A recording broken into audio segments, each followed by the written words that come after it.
కృష్ణ అందరికి భగవద్గీత క్లాస్ స్వాగతం. సో మనం నిన్న 12వ అధ్యాయం నుంచి 13-14 శ్లోకాలు చూసుకున్నాము. ఎస్పెషల్గా ఈ సెక్షన్ 13 నుంచి 20 ఉండే సెక్షన్లో సో భక్తుడి గుణాలు ఏవైతే ఉంటాయో అది కృష్ణుడి యొక్క ప్రేమను పొందడానికి ఎటువంటి అర్హత మనకి ఇస్తాయి, లేదా కృష్ణుడు ఎటువంటి గుణాలు తన భక్తుల్లో కానీ కనిపిస్తే తాను వాళ్ళకి అటువంటి భక్తుడు దానికి ప్రియం అవుతాడు. సో ఆ సెక్షన్ మనం చూస్తూ ఉన్నాం. దాంట్లో 13-14 సో అద్వేష్ట సర్వభూతాన మైత్రి కరుణ ఏవచ నిర్మమో నిరహంకార సమదుఃఖ సుఖక్షమి సంతుష్ట సతతం యోగి యథాత్మా దృఢ నిశ్చయ మయ్యార్పిత మనోబుద్ధిర్ మద్భక్త సమే ప్రియ.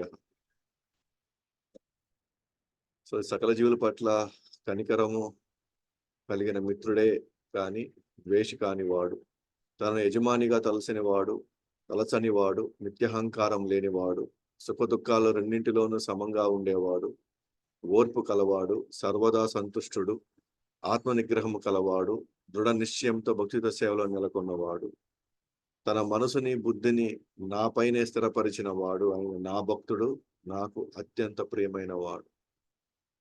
సో నిన్న మనం బాగా కొంచెం విస్తారంగానే మనం నిన్ను వివరించుకున్నాం. సో భక్తుడు ముఖ్యంగా కృష్ణుడి యొక్క భక్తియుత సేవలో ఉండేవాడు మాత్రమే ఇటువంటి లక్షణాలు పెంపొందించుకోగలుగుతాడు. సో కృష్ణుడి యొక్క సేవలో నిమగ్నమైన వాడు మాత్రమే ఇలాంటి గుణాలని ముందు పెంచుకోగలుగుతాడు. కానీ ఇది స్వతహాగా మనం తలుచుకొని మనం ఏదో ట్రై చేయడం, మనం ఏదో కష్టపడడం, ఆ గుణాలు మనకు రావాలి అని చెప్పేసి సపరేట్గా మనం ప్రయత్నిస్తే మనకి ఎటువంటి ప్రయోజనం లేదనమాట. మనకి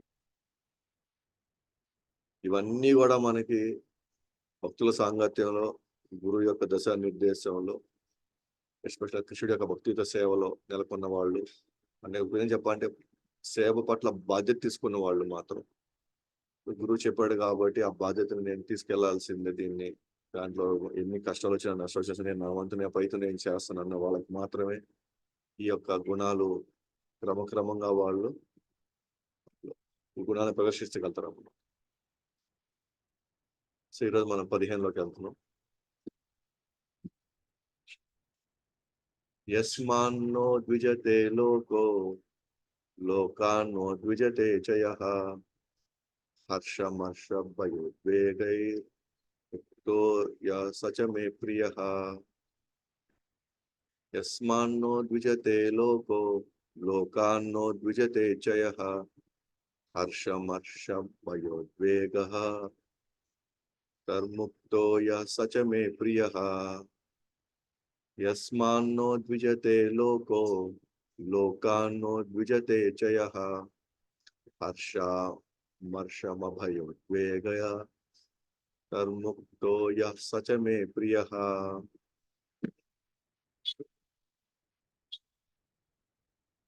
ఏ ఒక్కనికి కష్టాన్ని కలిగించని వాడు, ఎవరిచే కలత చెందని వాడు, సుఖ దుఃఖాల్లో భయోందనలో సమభావంతో ఉండేవాడు నాకు అత్యంత ప్రియమైన వాడు.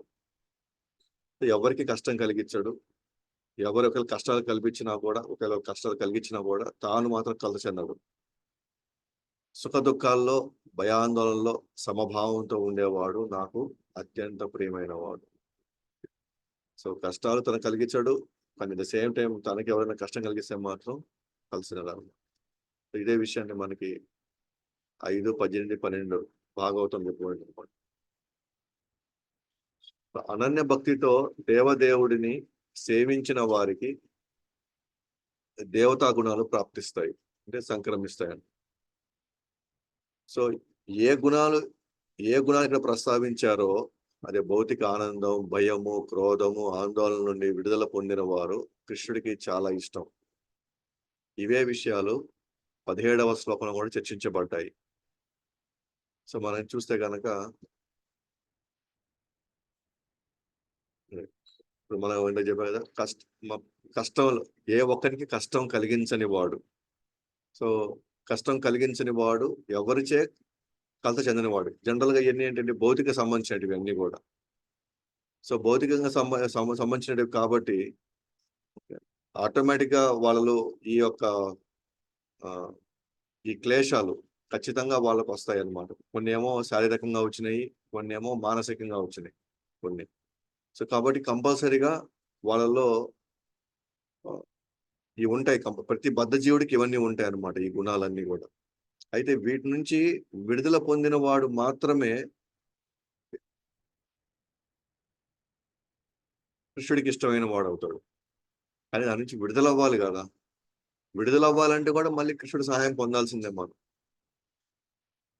అది 18-12 అది 5వ స్కందంలో 18-12 చూస్తే కనుక ఇది కూడా చాలా ఇంపార్టెంట్ శ్లోకం అనమాట భాగవతంలో. యస్యాస్తి భక్తి భగవతి అకించన సర్వేర్గుణైస్తత్ర సమాసతే సురః హరౌ అభక్తస్య కుతో మహాద్గుణ మనోరథేనా సతి ధావతో బహి. సో ఎవరైతే కృష్ణుడి యొక్క భక్తియుత సేవలో ఉంటారో,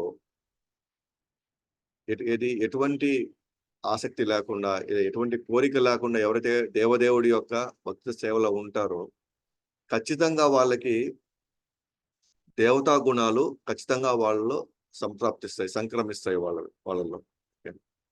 కానీ అక్కడ అభక్తస్య ఎవరైతే కృష్ణుడికి డివోటెడ్ గా ఉండరో, అంటే భక్తియుత సేవలో ఉండరో, వాళ్ళలో ఈ గుణాలు వచ్చేదానికి అవకాశం లేదన్నమాట. వాళ్ళలో ఈ అవకాశం లేదు. ఎందుకనంటే నేను చెప్పాను కదా, మనం కొన్ని సందర్భాలు మనం చెప్పుకున్నాం అనమాట. ఏమని చెప్పుకున్నాం మనం?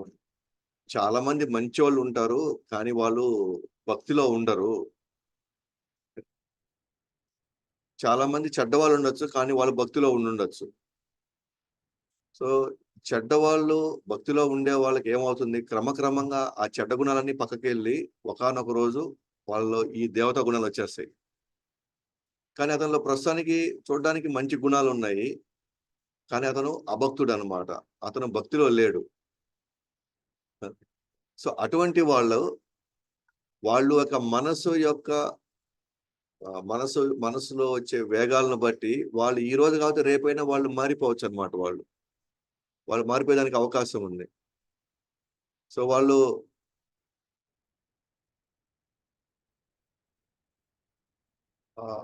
క్రమంగా వాళ్ళ గుణాలు మారిపోవచ్చు రేపు. అందువల్ల ఇక్కడ కృష్ణుడు ఏమంటున్నాడు క్లియర్ గా, కాబట్టి ఈ గుణాలు ఏదైతే కావాలనుకుంటున్నారో, అదే క్రోధం, మోహం, ఇవన్నీ నుంచి విడుదల అవ్వాలి అనుకుంటే మాత్రం ఖచ్చితంగా మనం భగవంతుడి యొక్క సేవలో ఉండాల్సిందే అనమాట. ఇప్పుడు ప్రస్తుతానికి మనం పీడిస్తూ ఉండొచ్చు అవన్నీ కూడా, మనం చాలా చాలా ఇబ్బందులు పడుతూ ఉండొచ్చు వాటి వల్ల. కానీ మన కృష్ణుడి సేవలో ఉన్నంత వరకు, కృష్ణుడి యొక్క చెప్పిన విధంగా సాధనలో ఉన్నంత వరకు మనకేం ప్రాబ్లం ఉండదు. క్రమంగా ఇవన్నీ మారిపోతాయి అన్నమాట. కానీ ప్రస్తుతానికి అతనికి ఎన్ని మంచి గుణాలు ఉన్నా సరే, అసలు భక్తుడు కాకపోతే, నాస్తికుడు కానీ అయితే మాత్రం ఈ రోజు కాకపోతే రేపైనా సరే మనసు లేదా ఇంద్రియాల యొక్క వేగాలకి ఏదో ఒక సందర్భంలో ఎప్పుడో ఒకసారి అతను కృష్ణుడు మాయలో పడి అతను తన యొక్క ఈ మంచి గుణాలను విస్తరించి అతను పతనం అయిపోదానికి అవకాశం ఉంది. కానీ ఏ భక్తుడు ఇతరులను ఆందోళన పెట్టరు. సో అతను ఈ దైవీ గుణాలు వచ్చేస్తాయి కాబట్టి అతను ఖచ్చితంగా వేరే వాళ్ళని ఆందోళన పెట్టాలని అనే ఆలోచన కూడా వాళ్ళకి రాదన్నమాట. ఇతరులు భక్తులను ఆందోళన పెడితే వారు కలవరపడరు. వాళ్ళు ఎవరైనా కానీ మనల్ని ఏమైనా కలవరపెట్టాలని ట్రై చేసినా కూడా వాళ్ళు ఎవరు కలవరపడరు అనమాట వాళ్ళు. ఎందుకంటే వాళ్ళు అన్నిటినీ సమంగా చూస్తున్నారు. వాళ్ళు నిన్నటి శ్లోకంలో మనం కానీ గమనించామనుకోండి, వాళ్ళల్లో ఎటువంటి వివక్ష లేదనమాట. లోపల వీళ్ళు నా వాళ్ళు, వీళ్ళు పరాయి వాళ్ళు అని వివక్ష లేదు. కాబట్టి వివక్ష ఉంటే ఇవన్నీ వచ్చేస్తాయి, వివక్ష లేదనుకోండి ఇవన్నీ మాయమైపోతాయి. కానీ వివక్ష లేకుండా ఉండాలి అని అంటే తాను కృష్ణుడి యొక్క అంశం అని, ఇక్కడ వాళ్ళందరూ కృష్ణుడి అంశం అనేటువంటి విషయాన్ని అతను పూర్తిగా నమ్మాలి. అతను ఆ విధంగా సాక్షాత్కారం పొందాలి. అతను కృష్ణ చైతన్యంలో నిమగ్నం కావడం వల్ల ఎటువంటి పరిస్థితిలో కూడా ఆందోళన చెందడు. సో అదే పాయింట్ అనమాట. నేను చెప్పిన దాన్ని ఇక్కడ కూడా మళ్ళీ చెప్తున్నారు అనమాట ప్రభుపాద వారు. కృష్ణ చైతన్యంలో నిమగ్నమైన వాడు ఎటువంటి పరిస్థితిలో కూడా ఇటువంటి ఆందోళన చెందడనమాట అతను. సో ఆ పాయింట్ చెప్తున్నాడు ఇక్కడ. భౌతిక వ్యక్తులు ఇంద్రియ తృప్తి కోసం, ఇంద్రియ తృప్తికి అవకాశం వచ్చినప్పుడు ఆనందంగా ఉంటారు. వేరే వారికి లభించినప్పుడు ఈర్ష్య చెందుతారు. శత్రువు ఎదురుపడినప్పుడు భయపడతారు. అనుకునేది జరగకపోతే నిరాశ చెందుతారు. సో ప్రభుపాద వారు మనకి క్లియర్ చేస్తున్నారు అన్నమాట ఇక్కడ. సో భౌతిక వ్యక్తులు ఎలా ఉంటారు? ఎవరైతే కృష్ణుడి సేవలో ఉండరో వాళ్ళు ఇంద్రియ తృప్తికి అవకాశం వచ్చింది అనుకోండి, హ్యాపీగా ఉంటారు వాళ్ళు. లభించకపోతే ఇంకెవరికో వచ్చింది అనుకోండి, ఈర్ష్య చెందుతారు. శత్రువు భయపడిపోతారు. ఎక్కడెక్కడ వచ్చి ఇతను ఇప్పుడు అతను ఏ విధంగా నన్ను అతను ఈరోజు ఇబ్బంది పెడతాడా అని భయపడతాడు అనమాట. అనుకుని జరగలేదు అనుకోండి, లోపల కృంగిపోతాడు, నిరాశ పడతాడు అనమాట. సో వీటికి అతీతమైన వాడే కృష్ణుడికి చాలా ప్రియమైన వాడు. సో అది మనం ఈ శ్లోకంలో మనం చూస్తున్నాం.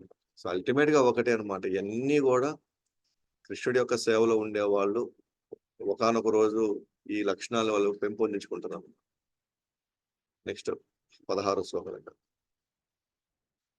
అనాపేక్ష శుచిర్దక్ష ఉదాసీనో గతావ్యతః సర్వరంభ పరిత్యాగి యో భక్త సమే ప్రియః. అనాపేక్ష శుచిర్దక్ష ఉదాసీనో గతవ్యతః సర్వారంభ పరిత్యాగి యో మద్భక్త సమే ప్రియః. అనాపేక్ష శుచిర్దక్ష ఉదాసీనో గతవ్యతః సర్వారంభ పరిత్యాగి యో మద్భక్త సమే ప్రియః. యో మద్భక్త సమే ప్రియః. సో భావంలోకి వెళ్తే అనాపేక్ష అంటే ఏంటది చూస్తారు. సాధారణ కలాపాలను ఆశ్రయించని వాడు, పవిత్రుడు, దక్షత కలిగిన వాడు, ఉదాసీనుడు, సమస్త క్లేశాల నుండి విముక్తుడు, ఏవో ఫలితాల కొరకు శ్రమ పడని వాడు అయిన నా భక్తుడు నాకు అత్యంత ప్రియమైన వాడు. సాధారణ కార్యకలాపాలను అసలు ఆశ్రయించడం అనమాట. ఎందుకంటే ఏంటి సాధారణమైనవి? అనాపేక్ష అంటే భౌతిక కార్యముల పట్ల ఎటువంటి ఆసక్తి ఉండదు. చేయాలి కాబట్టి చేయాలి. నేను ప్రస్తుతానికి కుటుంబంలో వచ్చాను కాబట్టి చేయాలి కాబట్టి నేను చేయాలి. ఏదో కొంచెం జీవితం గడవాలి కాబట్టి ఏదో ఒక పని నాకు కావాలి అని అలాంటి ఒక స్థితిలో ఉంటాడు. అంటే పెద్దగా పట్టించుకోనట్టుగా ఉంటాడు అన్నమాట. దాని మీద ఎటువంటి ఆసక్తి ఉండదు అతనికి. కానీ అతనికి కృష్ణుడికి సంబంధించిన ఏదైనా వచ్చిందనుకోండి, పూర్తిగా తాను దాంట్లో నిమగ్నం అయిపోతాడు. కానీ భౌతిక విషయాలు, భౌతిక బాధ్యతలు వీటన్నిటి పట్ల మాత్రం ఆసక్తితో చేయడు, ఇష్టంతో చేయడం అనమాట. ఏదో కొద్దిగా మనం ఉండాలి, ఏదో చెయ్యాలి, ఏదో లోకం కోసం అన్నట్టుగా ఉంటారు అనమాట వాళ్ళ వ్యవహారం అంతా కూడా. అది మన భక్తులనే కాదు, మనం జనరల్ కూడా మనం గమనించుకోవచ్చు. కొంతమందికి ఉదాహరణకి కొంతమంది జాబ్లో జాయిన్ అయ్యారు అనుకోండి, 3 రకాలుగా ఉంటారు. కొంతమంది ఆ జాబ్కి బాగా అంకితం అయిపోయేసి ఆ జాబ్ లో బాస్ ఏది చెప్తా చేయడానికి వాళ్ళు ఎప్పుడు ఆసక్తి చూపిస్తారు. అటువంటి వాళ్ళు ఫ్యామిలీకి కొద్దిగా ఏదో చేయాలి కాబట్టి చేయాలంటూగా ఉంటారు. కానీ వాళ్ళ మనసు అంతా ఆడ ఉంటుంది. కొంతమంది బ్యాలెన్స్ చేసుకోగలుగుతారు రెండు. కొంతమంది కంపెనీ వైపు ఎక్కువ ఆసక్తి చూపించరు. వాళ్ళు ఏదో ఇంట్లో సంబంధాలకు ఎక్కువ ఆసక్తి చూపిస్తారు. అట్లా 3 రకాలు ఉంటారు. సో ఈ వ్యక్తి ఏంటంటే భౌతిక కార్యకలాపాల పట్ల ఎటువంటి పెద్ద ఆసక్తి చూపించాడు అనమాట ఇక్కడ. అంటే ఇప్పుడు ఆ కుటుంబం అయితే కృష్ణ చైతన్యం అయితే, కుటుంబం మొత్తం కృష్ణ చైతన్యం అయితే మాత్రం మళ్ళీ దాని మీద మళ్ళీ ఆసక్తి చూపించడం మళ్ళీ. ఎందుకంటే కృష్ణుడు సెంటర్ గా పెట్టుకున్నాడు కాబట్టి. వ్యక్తులు సెంటర్ గా పెట్టుకోడు అతను. కృష్ణుడు సెంటర్ గా పెట్టుకొని వాళ్ళకి చేయాల్సింది చేస్తాడు అనమాట. ఉదాసీన భౌతిక వ్యక్తుల పట్ల అనాసక్తి. అది కూడా అంతే, అనాసక్తి, తటస్థంగా ఉంటాడు. భౌతిక వ్యక్తులు అంటే వాళ్ళు తన వాళ్ళైనా సరే, బంధువులైనా సరే, మిత్రులైనా సరే, వాళ్ళకి ఎటువంటి భక్తి లేదు కాబట్టి వాళ్ళ మీద పెద్ద ఇంట్రెస్ట్ చూపించాడు అతను వ్యక్తుల పట్ల. ముందుదేమో కార్యక్రమాల పట్ల అంటే డ్యూటీస్ పట్ల, రెండవదేమో వ్యక్తుల పట్ల ఉదాసీన. సర్వారంభ పరిత్యాగి. సర్వారంభ పరిత్యాగి అంటే భక్తియుత సేవకు ఏవైతే కావాలో వాటిని మాత్రం ఖచ్చితంగా అతను ఉపయోగించుకుంటాడు. మిగిలినవన్నిటిని అతను వదిలేస్తాడు. మిగతా నాకు సంబంధమే లేదన్నట్టుగా ఉంటాడు అనమాట. సో మిగతా వాటి గురించి పెద్ద పట్టించుకోడు అనమాట. సర్వారంభ పరిత్యాగి అంటే అన్ని వదిలేసాడని పాయింట్ కాదు ఇక్కడ. భక్తికి అవసరాన్ని మాత్రం పెట్టుకున్నాడు. భక్తికి అవసరమైనవన్నీ వదిలేశాడు అనమాట. వదిలేయగలుగుతాడు ఈజీగా. నిస్పృహ, దానంతటా వచ్చిన దానితో తృప్తి పడతాడు. ఎటువంటి ఆకాంక్ష ఉండదు. ఎంతవరకు వస్తే దాంతో తృప్తి పడి దాంట్లోనే తన లైఫ్ ని అడ్జస్ట్ చేసుకుంటాడు. తనకి ₹1000 జీతం వస్తే ఆ ₹1000 ఏం చేయాలని ఆలోచిస్తాడు అంతే. ఎందుకంటే దాన్ని దాటి డబ్బులు మనం పెంచుకోవాలని ప్రయత్నించిన ప్రతిసారి మనం దాని తగినట్టుగా అంత చాకిరీ చేయాలి. ఎప్పుడు మనం అంత చాకిరీ చేయడానికి మనం వెళ్తామో ఆటోమేటిక్ గా మన భక్తి తగ్గిపోతుంది. మన శ్రద్ధ తగ్గిపోతుంది సాధన పట్ల. అందువల్ల అతను ఏం చేస్తాడు అని అంటే, ఇది ఇంతవరకు వచ్చింది చాలు, ఈ వచ్చిన దాంతో నాకు ఇప్పుడు బాగా టైం సరి. సో తనకి నాకున్న ఈ సమయం నాకు సరిపోతుంది నాకు అని చెప్పి తాను ఎక్స్ట్రా తాను వచ్చేసి ఇంకెక్కువ దాని గురించి కష్టపడ్డానమాట ఇంకా. సో మనం చాలా క్లియర్ గా అర్థం చేసుకోవచ్చు మనం ఇక్కడ ఏంటది అని అంటే, మనము డబ్బుల కోసం చూసామా ఖచ్చితంగా మనం కొంచెం భక్తికి దూరం అవ్వాల్సిందే.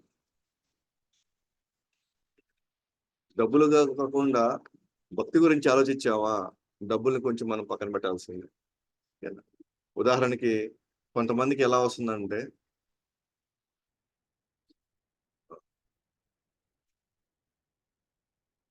వాళ్ళ జాబు టెంపుల్కి దగ్గరలో వచ్చింది అనుకోండి. టెంపుల్కి దగ్గరలో ఒక కంపెనీలో జాబ్ వచ్చింది, కానీ ఆ జాబ్ లో పెద్ద శాలరీ లేదు. కానీ ఇంకో దాంట్లో బాగా శాలరీ వస్తుంది, కానీ అది టెంపుల్కి దూరం అయిపోవడం వల్ల నేను నా కార్యక్రమాలు కావచ్చు, ఇంకోటి భక్తి సంబంధించిన కొన్ని నేను వదులుకోవాల్సి వస్తుంది. ఇదేమో శాలరీ తక్కువ, కానీ భగవంతుని సన్నిధిలో నిమగ్నం అవడానికి మనకు కావాల్సిన టైం దొరికింది. ఇంకోటేమో డబ్బులు బాగా ఇస్తారు, కానీ మనకు అంత టైం ఇవ్వరు. సో అప్పుడు మనం చూడాల్సింది ఏంటి అని అంటే, పర్వాలేదు భగవంతుడు ఎప్పుడు కావాలి ఎప్పుడు కానీ డబ్బులు ఇస్తాడు, పెద్ద విషయం కాదు. కానీ ఈ సమయం నాకు చాలా అవసరం కృష్ణుడి సేవలో పెట్టుకోవడానికి అనే ఆ యొక్క ఆ స్పృహ ఉండాలన్నమాట. దాన్నే అంటాడు వచ్చిందంతా తృప్తి పడతాడు అనమాట. ఎందుకంటే అతను ఎక్కువ సేవలో ఉండొచ్చు. కానీ కొంతమంది అనుకోవచ్చు, ఇప్పుడు నేను ఒకేసారి బాగా కష్టపడిపోయేసి ఆ తర్వాత వచ్చిన డబ్బులతో సెటిల్ అయిన తర్వాత అప్పుడు మన ఫుల్ టైంలో ఎంగేజ్ అయిపోవచ్చు కదా, అప్పుడు రిటైర్ అయిపోతే అని అనుకోవచ్చు.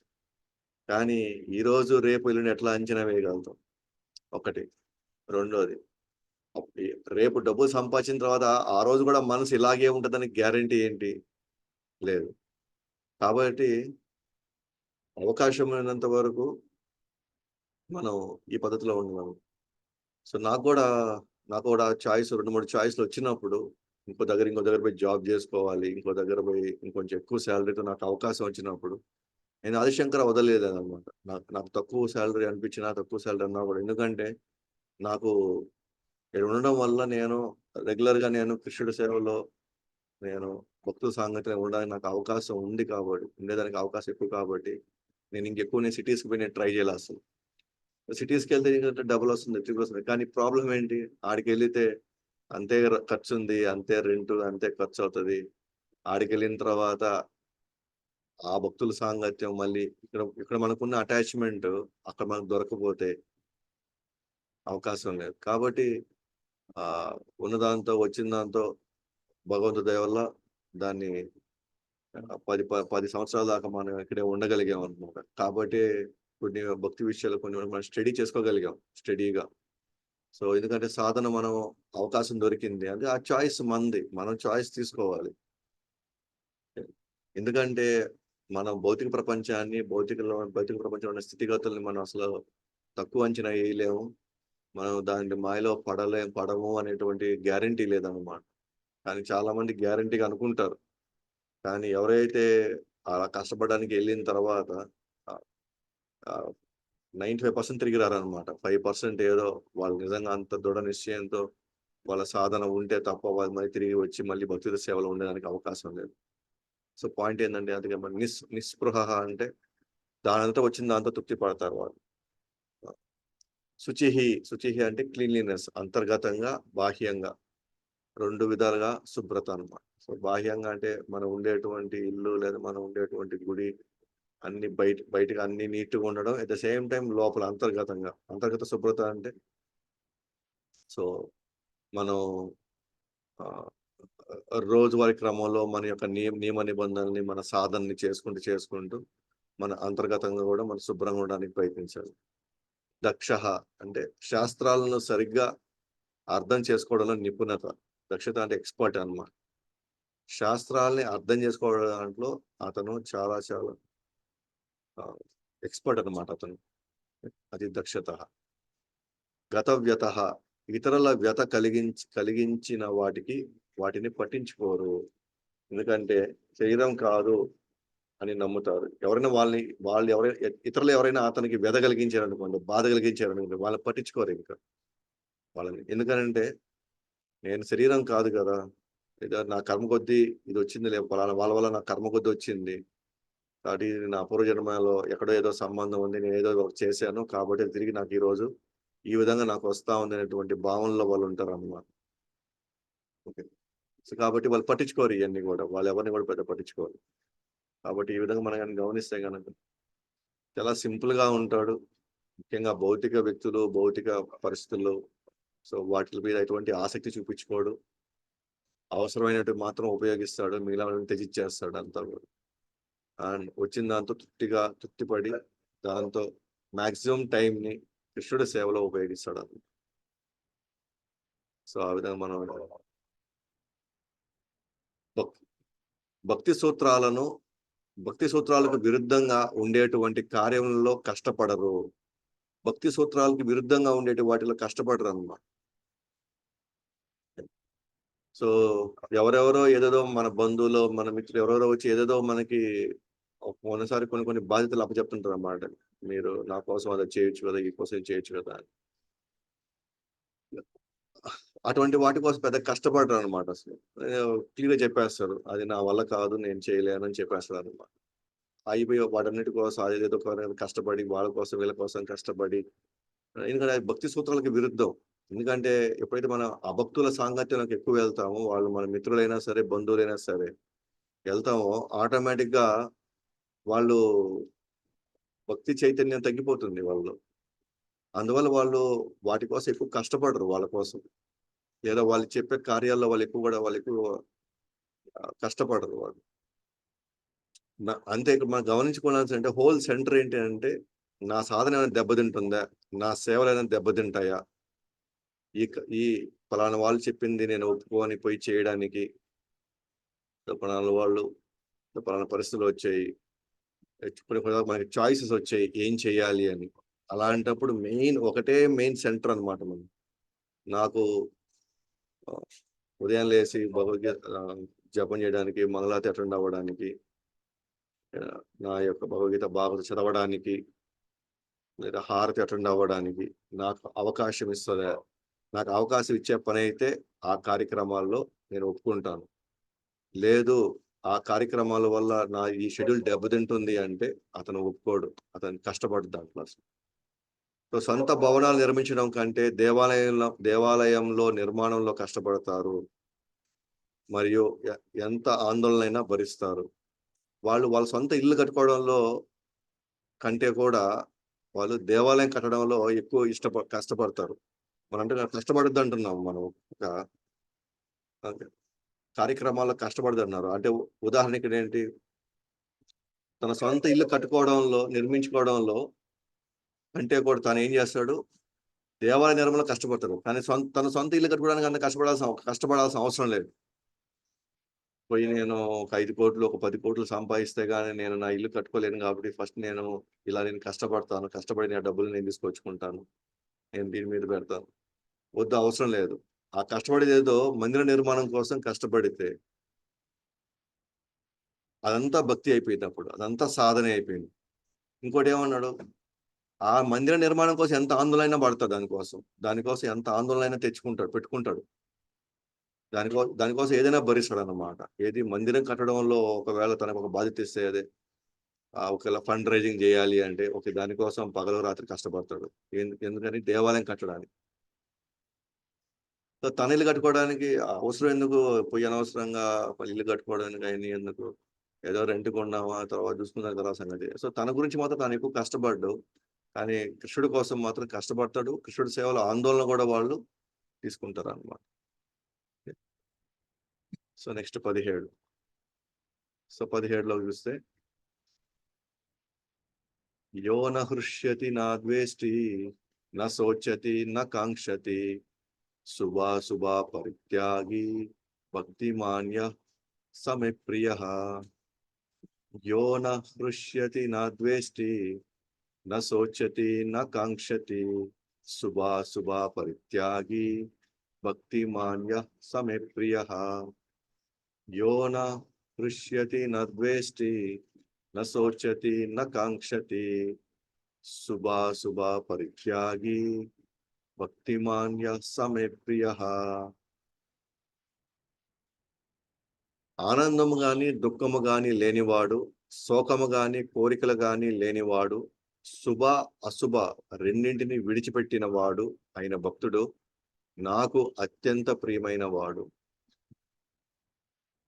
ఆనందం గాని దుఃఖం గాని లేనివాడు, శోకము గాని కోరికలు గాని లేనివాడు, శుభ అశుభ రెండింటిని విడిచిపెట్టిన వాడు అయిన భక్తుడు నాకు అత్యంత ప్రియమైన వాడు. డైరెక్ట్ గానే సో ఇష్టమైన కార్యాలు జరిగినంత మాత్రాన ఆనందపడ్డు. ఇష్టమైన జరుగుతా ఉన్నాయి. మనం చాలా తెలివైన వాళ్ళం, మనం చాలా అదృష్టమైన వాళ్ళం. ఇంకా అదే మూడ్‌లో ఉన్నాడన్నమాట. నాకు ఇంకెప్పటికీ ఆనందమేలే, ఇంక ఆనందం నాకు శాశ్వతంగా ఉంటాదిలే అని అలాంటి ఊహలో ఉన్నాడన్నమాట అతను. ఇష్టం లేని కార్యములు జరిగితే ఎటువంటి ద్వేషము చూపడు. ఇష్టం లేని జరిగినంత మాత్రాన కృంగిపోడు, బాధపడ్డు. ఎవరి వల్ల ఇది జరగలేదని వాళ్ళ మీద ద్వేషం కూడా చూపించాడన్నమాట. ఇష్టమైన వాటిలో నష్టపోయిన ఆందోళన చెందడు. ఎందుకంటే తను అనుకుంటాడు, నేను వచ్చేటప్పుడు ఏం తీసుకొచ్చాను, పోయేటప్పుడు ఏం తీసుకోబోతున్నాను, ఏదైనా మధ్యలో వచ్చినవి మధ్యలో పోతున్నాయి ఇక్కడంతా. కాబట్టి భగవంతుడు ఇవ్వాలనుకుంటే ఇస్తాడు, తీసుకోపోవాలన్నప్పుడు తీసుకోబోతాడు. కాబట్టి పెద్దగా ఆందోళన చెందడన్నమాట. లేని వాటి కోసం అసలు వెంపర్లాడ్డు అసలు. ఇది లేదు, అది లేదు. ఇందాకే చెప్పుకున్నాను, వచ్చిన దాంతో తృప్తిగా ఉంటాడా. కర్మలకు బందీ కాకూడదని పాపపుణ్యం రెండూ వదులుకుంటాడు. పాపం చేయడు, పుణ్యం చేయడు. అంటే కర్మ, వికర్మ రెండూ చేయడు అనమాట. ఓన్లీ అకర్మ మాత్రం చేస్తాడు. ఏదైతే తన బంధాల్లో నుంచి బయటపడేస్తాడో అటువంటి కర్మలు చేస్తాడు. భగవంతుని తృప్తిపరచడం కోసం ఎటువంటి ప్రమాదాలనైనా ఎదుర్కొంటారు మరియు స్వీకరిస్తారు. సో భగవంతుని తృప్తిపరచడం కోసం ఏమైనా చేస్తాడు అనమాట అతను. సో ఇలాంటి గుణాలు ఉన్న వాడికి భగవంతుడు అతని పట్ల చాలా ప్రియం చూపిస్తాడు అనమాట. ఇప్పుడు 18, 19. సో మన బహుశా ఈరోజే మనం అన్ని ఆల్మోస్ట్ కంప్లీట్ చేసేవచ్చు ఈరోజు. సో 18, 19. సమశత్రౌ చ మిత్రే చ తథా మానపమానయో శీతోష్ణ సుఖదుఃఖేషు సమసంగా వివర్జితః తుల్య నిందాస్తుతిర్మౌని సంతుష్టో ఏన కేనచిత్ అనికేత స్థిర మతిర్ భక్తిమాన్ మే ప్రియో నరః. సమశత్రౌ చ మిత్రే చ తథా మానపమానయోః శీతోష్ణ సుఖదుఃఖేషు సమసంగా వివర్జితః తుల్య నిందాస్తుతిర్మౌని సంతుష్టో ఏన కేనచిత్ అనికేత స్థిరమతిర్ భక్తిమాన్ మే ప్రియో నరః. సమశత్రౌ చ మిత్రే చ తథా మానపమానయో శీతోష్ణ సుఖదుఃఖేషు సమసంగా వివర్జితః తుల్య నిందాస్తుతిర్మౌని సంతుష్టో ఏన కేనచిత్ అనికేత స్థిరమతిర్ భక్తిమాన్ మే ప్రియో నరః. సో ఆల్మోస్ట్ అవే మనకి గుణాలు వస్తున్నాయి ఇక్కడ. శత్రుమిత్రుల పట్ల సమంగా ఉండేవాడు, మానవ మానాల్లో, శీతోష్ణాలలో, సుఖ దుఃఖాల్లో, నిందాస్తులలో సమచిత్తము కలిగిన వాడు, దుష్ట సాంగత్యము నుండి సర్వదా దూరంగా ఉండేవాడు, ఎల్లప్పుడూ మౌనంగా ఉండేవాడు, దేనితోనైనా సంతుష్టి చెందేవాడు, నివాసం ఏదైనా పఠించుకోనివాడు, జ్ఞానంలో సుస్థిరుడు, భక్తుల సేవలో నెలకొన్నవాడు అయిన మనుజుడు నాకు అత్యంత పరమప్రియుడు. సంఘవర్జిత. సంఘవర్జిత అంటే భౌతిక సాంగత్యాలని పరిత్యజిస్తాడు. అంటే ఆ సాంగత్యం అని తాను కృష్ణుడికి దూరం అవుతున్నాడు, లేదా కృష్ణుడి యొక్క ఆదేశాలకి దూరం అవుతున్నాడు అని అనుకుంటే మాత్రం వాళ్ళు ఎవరైనా సరే వాళ్ళ సాంగత్యాన్ని తీసుకోవడం అనమాట. అంటే వాళ్ళ మాటలు వినడనమాట. సాంగత్యం తీసుకోవడం అని అంటే వాళ్ళు చెప్పింది నమ్మడు అతను. బట్ వాళ్ళని ద్వేషించేదే లేదు, జస్ట్ వాళ్ళ మధ్యలో ఉంటాడు కానీ వాళ్ళు చెప్పిన దానికి తను కన్విన్స్ కాడనమాట. తుల్య నిందాస్తు. మానవ మానాల్లో బాధపడుడా మరియు గర్వపడుడా. అంటే మనకి ఎవరైనా మానం ఇచ్చారు అనుకోండి, మనల్ని ఎవరైనా గౌరవించారు అనుకోండి, అప్పుడు గర్వపడ్డా అనమాట. దాన్ని ఇలా ఎవరైనా అవమానం చేస్తున్నాడు అనుకోండి, బాధపడ్డు. సో కంప్లీట్గా తాను చాలా బ్యాలెన్స్డ్గా ఉంటాడు అనమాట. మనం కానీ భాగవతం వెళ్ళామనుకోండి, ఈ భక్తులందరూ కూడా ఈ క్వాలిటీస్ ఉన్నాయి వాళ్ళు. అందుకే భగవంతుడు వాళ్ళకి ప్రత్యేకంగా వాళ్ళ దగ్గరకు వచ్చి వాళ్ళని కాపాడడానికి భగవంతుడు ఎప్పుడు ముందున్నాడు. భాగవతంలో మనం చూసిన అందరు భక్తులంతా. సో వైష్ణవులు ఎవరైతే కృష్ణుడి యొక్క ప్రేమను పొందారో, వాళ్ళు ఎందుకు వాళ్ళకి ప్రేమను పొందారంటే వాళ్ళు ఈ క్వాలిటీస్ వచ్చాయని. ఈ క్వాలిటీస్ వాళ్ళని ఎందుకు ఉన్నాయి అనుకుంటే, ఎందుకంటే వాళ్ళు నిత్యం వాళ్ళు భక్తితో సేవలో ఉన్నారు కాబట్టి వాళ్ళకి ఈ క్వాలిటీస్ వచ్చాయి. మౌని అంటే వాక్కు నిగ్రహం. అంటే మౌని అంటే కామ్గా గమ్ముగా కూర్చోవడం కాదు, లేదా మౌని బాబా మౌన వ్రతం అంటే ఏం మాట్లాడకపోవడం అది కాదు మాట అర్థం ఇక్కడ. వాక్కు నిగ్రహం అంటే కృష్ణుడి గురించి మాత్రం తప్పని అన్న నౌరిక దేని గురించి నేను వాడను, ఎవరినో తిట్టడానికో లేదా ఎవరి మీద చాడీలు చెప్పడానికో నేను నా యొక్క వాక్కుని ఉపయోగించను అనమాట. అలాంటి వాడిని కూడా మౌని అంటారు. ఎందుకంటే సో మన యొక్క అంగాల్ని, శారీరక అంగాల్ని కృష్ణుడి సేవలో పెట్టగలిగితే అప్పుడు ఆ అంగాలకి నిజమైనటువంటి సార్థకత ఏర్పడుతుంది. సో మనకి కళ్ళు ఎందుకు ఇచ్చాడు? ఆయన దర్శించడం కోసం. ఆయన ఇచ్చినటువంటి అందాలను చూసి ఆ అందాలలో కృష్ణుడి యొక్క శక్తుల్ని మెచ్చుకోవడం, దాని గురించి కళ్ళు ఇచ్చాడు. అట్లా మనం నాలుగు ఇచ్చడం, ఆయనకి అర్పించినటువంటి ప్రసాదాన్ని స్వీకరించడం కోసం, అలాగే మనం ఆయన యొక్క శాస్త్రాలను చదవడం కోసం, పలకడం కోసం, ఆయన కీర్తనలు పాడడం కోసం. అంటే ఈ అంగాలన్నీ సరైనటువంటి వాటి కోసం మనం వాడేమనుకోండి, కృష్ణ సేవలు పెట్టగలిగామనుకోండి, అప్పుడు దాని సార్థకత ఏర్పడదు. అలాగే మౌని అంటే ఎవరు అంటే నోటిని సరైనటువంటి వాటి కోసం వాడుకోవడం. నిగ్రహించడం అంటే అనవసరమైన వాటి గురించి మనం మాట్లాడడం కంటే కూడా నేను ఇంకా కృష్ణుడి గురించి మాత్రమే నేను మాట్లాడతాను అని చెప్పుకోవాలి. అనికేత. ఒక స్థలానికి కానీ ఇంటికి యజమాని అని ఎప్పుడు భ్రమలో ఉండడు. స్వామి భావం ఉండదు అనమాట. ఎప్పుడు తాను ఒక కేర్ టేకర్ గా మాత్రమే ఉంటాడు. నాకు అప్పచెప్పాడు, ప్రస్తుతానికి నా బాధ్యత మాత్రం ఇచ్చాడు కాబట్టి దాన్ని నేను సరిగ్గా సద్వినియోగం చేసుకొని మళ్ళీ నేను దాన్ని కృష్ణుడికి అప్పచెప్పాలి నేను మళ్ళీ ఫైనల్ గా అని. అందుకే నిత్యం ఆ యొక్క ధ్యాసలో ఉండడు అనమాట. గత శ్లోకాలలో అవే గుణాలు పునరావృతం చేయడం, ఆ గుణాలను ఖచ్చితంగా పెంపొందించుకోవాలి. ఇప్పుడు మనం చూసాము కొన్ని పదాలు, కొన్ని లక్షణాలు మళ్ళీ రిపీట్ అవుతా ఉన్నాయి అనమాట. మనం అనుకోవచ్చు ఇప్పుడు దాకా 13లో నుంచి చెప్పినట్టువే మళ్ళీ మనకి రిపీట్ అవుతున్నాయి కదా ఇక్కడ కొత్తగా ఏం చెప్తున్నాడు కృష్ణుడు అని. ఇక్కడ పాయింట్ ఏంటంటే అవే గుణాలు మళ్ళీ పునరావృతం అయ్యాయి అంటే విషయం ఏంటంటే అవి ఖచ్చితంగా మనం పెంపొందించుకోవాలి మనము అనే విషయాన్ని మనకి గ్రహించాలన్నమాట. సో ఆచార్య చెప్తారన్నమాట. అంటే కృష్ణుడు అంటే ఆయనకి ఏదో పదాలు దొరక్క ఆయన ఏదో మళ్ళీ అదే పదాలు ఇక్కడ వాడలేదు. అంటే కావాలని వాడలేదు. పాయింట్ ఏంటంటే ఏదైతే ఆయన రిపీట్ చేశాడు అని అంటే అర్థం ఏంటంటే మనము దాన్ని ఖచ్చితంగా మనం పాటించాలి అని. అంటే అలాంటి లక్షణాలు, అలాంటి గుణాలు మనం పెంపొందించుకోవాలని ఆయన మనకి కొంచెం అంటే సీరియస్‌గా చెప్తున్నాడు మనకి. అంటే అది చాలా అవసరం అని అది. ఆ గుణాలు సనిష్ట, పరినిష్ట, నిరాపేక్ష భక్తుల్లో వారి స్థాయిని బట్టి కనిపిస్తాయి. ఒక విధంగా ఇది ఎలా చెప్పొచ్చు అంటే ఒక విధంగా కనిష్టాధికారి, మధ్యమాధికారి, ఉత్తమాధికారి. ఈ గుణాలు అందరిలో ఉన్నాయి. కానీ వారి వారి స్థాయిల్లో అవి బయటికి కనిపిస్తా ఉంటాయి. ఇవి ఉన్నాయి కానీ కనిష్ట భక్తుల్లో తక్కువుంటాయి. ఆ గుణాలు మేబీ ఒక 5%, 10% కనిపిస్తాయేమో. పరినిష్ట భక్తుడు ఇంకొంచెం హైయర్ లెవెల్. అతనిలో ఈ గుణాలు ఇంకొంచెం ఎక్కువ కనిపిస్తాయేమో, ఎక్కువ శాతంలో.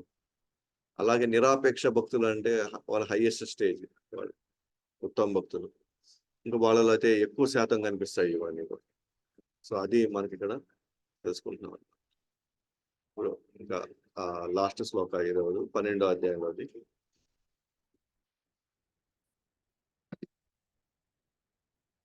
ఏ తు ధర్మామృతం ఇదం యథోక్తం పర్యుపస్సతే శ్రద్ధా దానమత్పరమా భక్తస్తే తివామి ప్రియా. ఏ తు ధర్మామృతమిదం యథోక్తం పర్యుపాసతే శ్రద్ధా దానమత్పరమా భక్తస్తే కతీవ మే ప్రియః.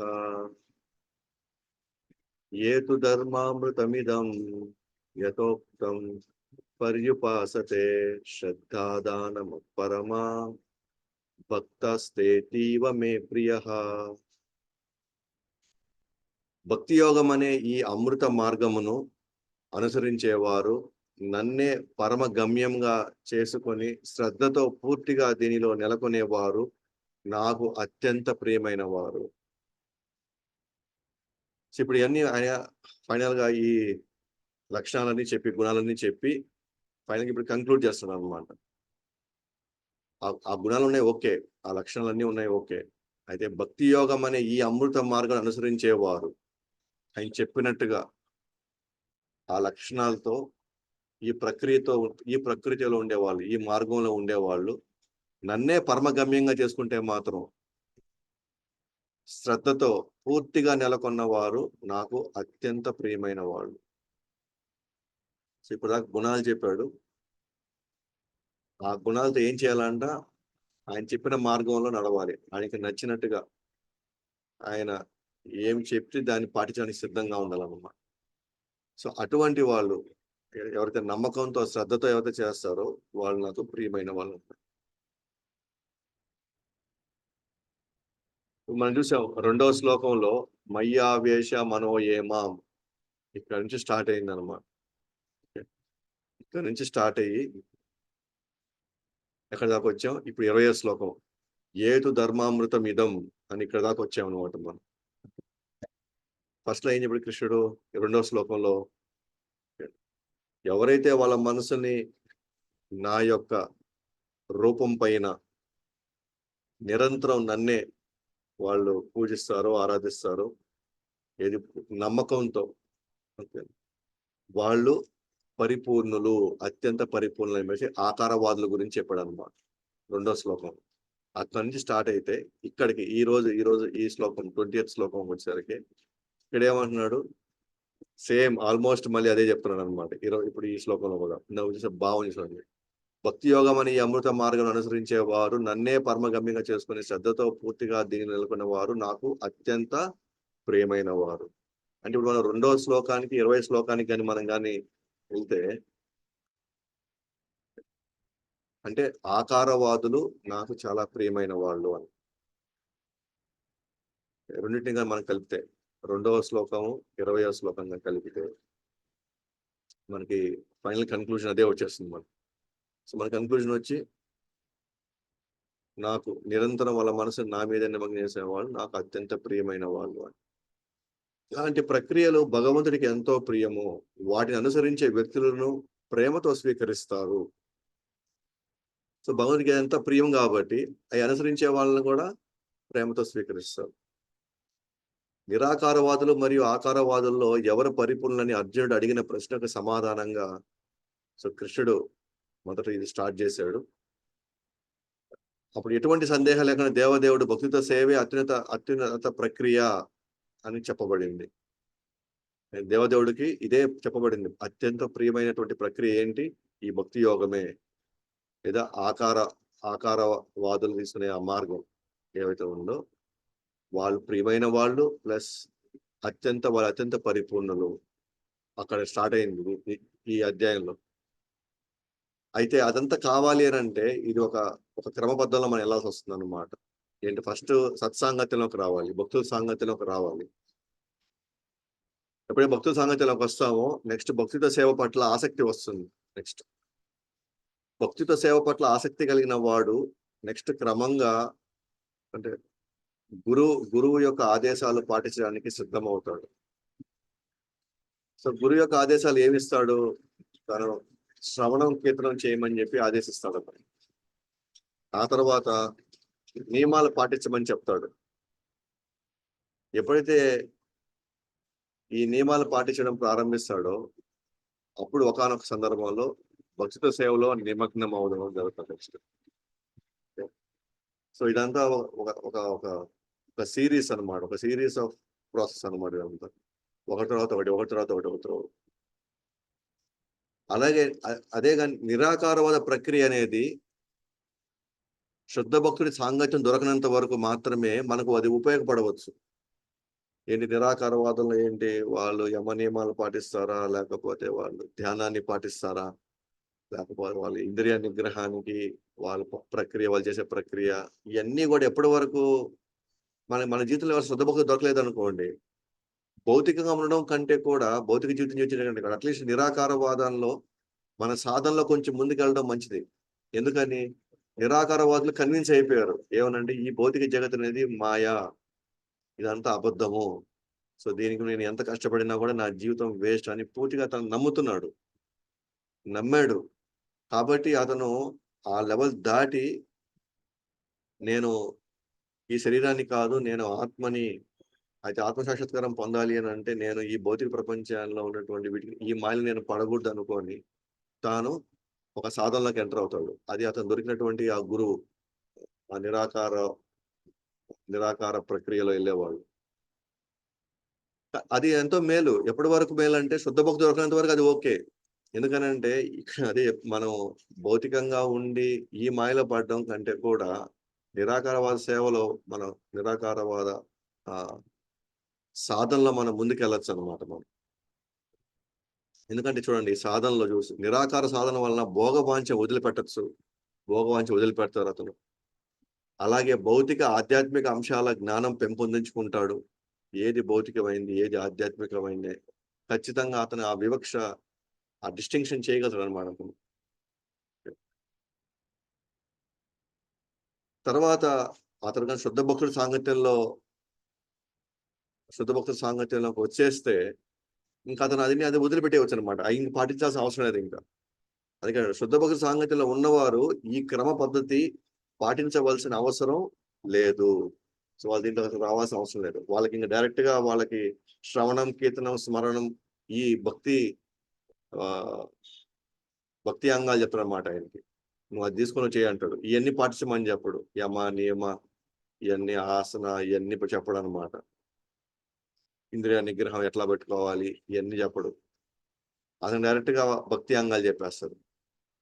కాబట్టి ఎవరికైతే శుద్ధ భక్తులు దొరికాడో, ఎవరికైతే భక్తి మార్గం దొరికిందో వాళ్ళు ఇవన్నీ పెద్దగా పట్టించుకోవాల్సిన అవసరం లేదు. డైరెక్ట్ గా వాళ్ళు ఈ ఆచార్యుడు చెప్పినట్టుగా భక్తి మార్గంలో ఆచార్యుడు చెప్పినట్టుగా వెళ్తే చాలు. అంటే భగవంతుడి దయ వలన శరీరము, ఆత్మ అవసరాలకు కావాల్సిన అతనికి సమకూరుతాయి. కాబట్టి ఎప్పుడైతే అతను భక్తి మార్గంలోకి వచ్చాడో భగవంతుడి దయ వలన అతనికి శరీర ప్లస్ ఆత్మ అవసరాలకు కావాల్సినవన్నీ కూడా అతనికి సమకూరుతాయి అన్నమాట. కాబట్టి ఒక విధంగా చెప్పాలంటే 20వ శ్లోకం అనేది ఒక సారాంశం లాంటిది ఈ అధ్యాయాన్ని. సో ఫైనల్‌గా తాను కృష్ణుడి యొక్క ప్రేమని చొరగొంటాడనమాట. ఎందుకంటే ఈ లక్షణాలు ఎవరైతే పెంపొందించుకుంటారో వాళ్ళే. ద హోల్ పాయింట్ ఏంటి ఇక్కడ కృష్ణుడు మనకి ఎందుకు ఇవి చెప్తున్నాడు అనంటే, దయచేసి మన యొక్క సాధన అంతర్గతంగా వెళ్ళి ఎప్పుడెప్పుడు ఈ లక్షణాలు, ఈ గుణాలు పెంపొందించుకోవడానికి ఏవైతే మనం చర్యలు తీసుకోవాలో, సో ఆ చర్యలు మనం తీసుకోవడానికి మనం సిద్ధపడాలన్నమాట. ఇంక మనం అనవసరంగా వాళ్ళతో వీళ్ళతో మనం కాంపిటీషన్ పెట్టుకోవాల్సిన అవసరం లేదు. వాళ్ళట్లా వీళ్ళు ఇట్లాగా వాళ్ళంత చేశారు, వీళ్ళు ఇంత చేశారు అయి మనం డిస్కస్ చేసుకోవాల్సిన అవసరం లేదు. అది భక్తిలోకొచ్చిన తర్వాత ఈవెన్ భక్తుల మధ్యలోకి వచ్చినప్పుడు గూడా మనం ఎట్టయినా సరే మనం ఇంకా మన భౌతిక వాసనలున్నాయి గాబట్టి, అనవసరంగా ఆ డిస్కషన్, ఈ డిస్కషన్ పెట్టుకోవడం వల్లనే అనవసరంగా మళ్ళీ మనకు గొడవలవుతా ఉంటాయి. లేకపోతే నేను చెప్పింది జరగాలి, నేను అనుకున్నదే జరగాలి, నేను చెప్పినట్టే ఉండాలి అనుకున్నా కూడా మనకు గొడవలొస్తా ఉంటాయి. అలా కాకుండా అరే! వాళ్ళు ఈ గుణాలున్నాయే, అయి నేనెప్పుడు పెంపొందించుకోవాలి, నేనెప్పుడు అవి త్వరగా ఆ స్థితికి నేనెప్పుడు చేరాలి అని వీటిల్లో మనం ఎక్కువ ఆలోచించి మనం ముందుకెళ్తే మాత్రం సో మనం ఎక్కువ బెనిఫిట్ పొందుతాం అన్నమాట. సో ఆ విధంగా మనం గనుక గమనిస్తే గనుక ఈ యొక్క 12వ అధ్యాయంలో మనకి కృష్ణుడు క్లియర్‌గా అర్జునుడేసిన ప్రశ్న ఆకారవాదులా, నిరాకారవాదులా ఎవరు పరిపూర్ణులు అంటే కృష్ణ క్లియర్‌గా ఆకారవాదులు పరిపూర్ణులు అంటాడు. అండ్ వాళ్ళకి తానే శీఘ్రంగా వచ్చి జన్మ మృత్యు సాగర్ నుంచి బయటపడేస్తానంటాడు. ఆ తర్వాత మనకి వెసులుబాటు ఇస్తాడు కృష్ణుడు. ఒకవేళ నువ్వు 24 గంటలు నా మీద నువ్వు నిమగ్నం చేయలేకపోతే, నువ్వు కనీసం నియమాలైనా పాటించు. అది కూడా నీ వల్ల కాకపోతే, వచ్చి నా కోసం కర్మ చేయమంటాడు. అది కూడా నీ వల్ల కాకపోతే, ఆ కర్మ యొక్క ఫలితాన్ని నాకు ఇయ్యమంటాడు. 12వ శ్లోకంలో సో ఆయన ఇండైరెక్ట్‌గా ఎలా అసలు ఏమి తెలియని వాడికి వాతన ఎలా రావాలో కూడా చెప్పగలను. అని 13-20 శ్లోకం గాని చూస్తే గనక భక్తుడి యొక్క లక్షణాలు మనకి చెప్తారు. సో ఆ దిశగా మన యొక్క అడుగులు మనం వెయ్యాలి అనేటువంటి సూచన మనకి కృష్ణుడు ఇక్కడ చెప్తున్నారు. సో ఆ విధంగా మనం చూస్తే ఈరోజు మనం సెషన్ క్లోజ్ చేస్తున్నాము. సో నెక్స్ట్ క్లాస్‌లో ఒకసారి ఈ 12వ అధ్యాయం సారాంశం చెప్పుకొని మళ్ళీ 13వ అధ్యాయంలోకి ఎంటర్ అవుతాం. शिल प्रभुपाद की जय, अनंत कोटि वैष्णव वृंद की जय, भगवत वाणी श्रीमद् भगवत गीता की जय, जय गौर प्रेम।